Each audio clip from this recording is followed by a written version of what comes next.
estava no centro cirúrgico da Santa Casa de Juiz de Fora. E eu via que tinha muita gente do meu lado de branco. E em dado momento, as últimas palavras que eu ouvi foi que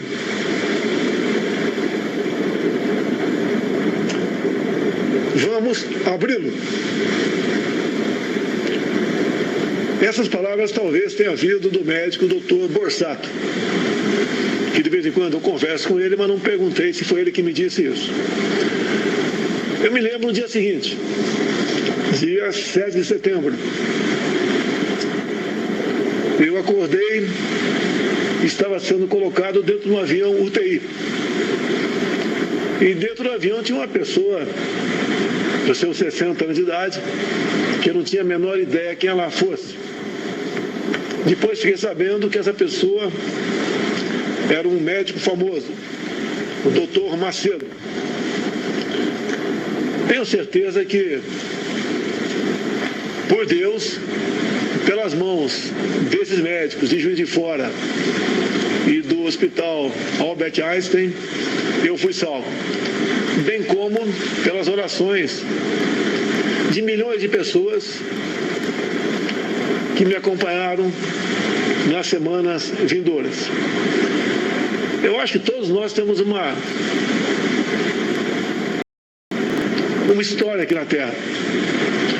Eu creio que Deus não deixou uma pessoa simples, como outra qualquer, parecida comigo, fosse embora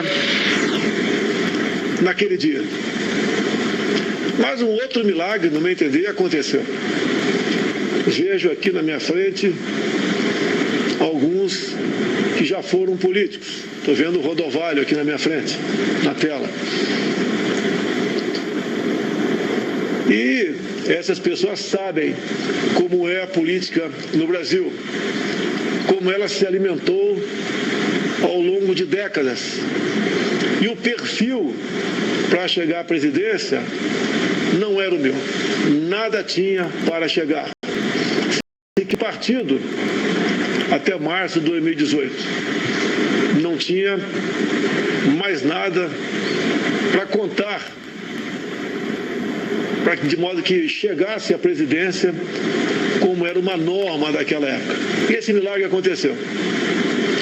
Mesmo sem sair do hospital ou depois da minha casa, onde muitas pessoas me visitaram, muitos cristãos, evangélicos, católicos, entre outras denominações, visitaram, e aconteceu no final de outubro de 2018 uma eleição.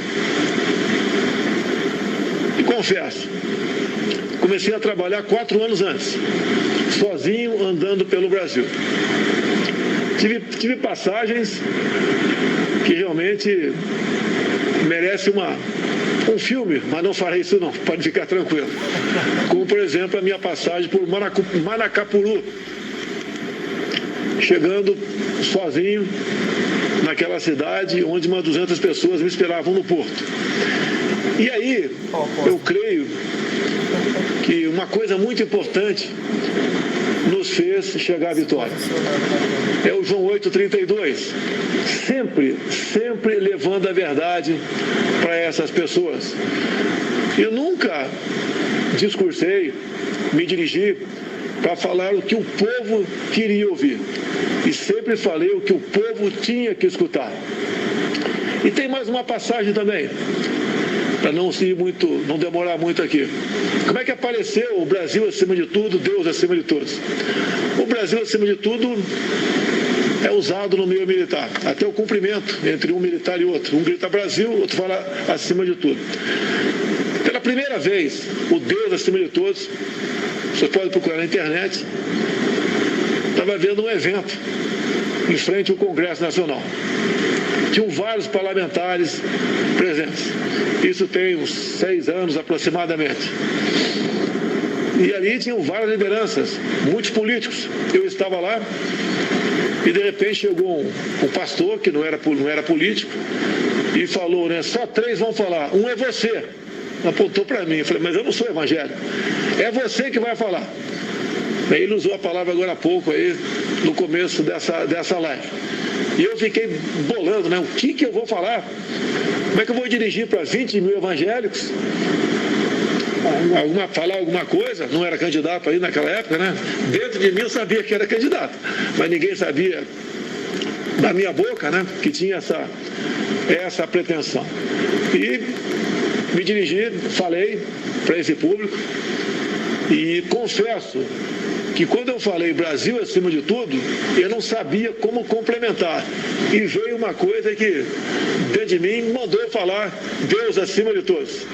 Pode ter certeza que isso, bem como os valores que nós defendemos, tão desgastados ao longo dos últimos anos, em especial os familiares, o desrespeito pregado e imposto contra nossos filhos em sala de aula,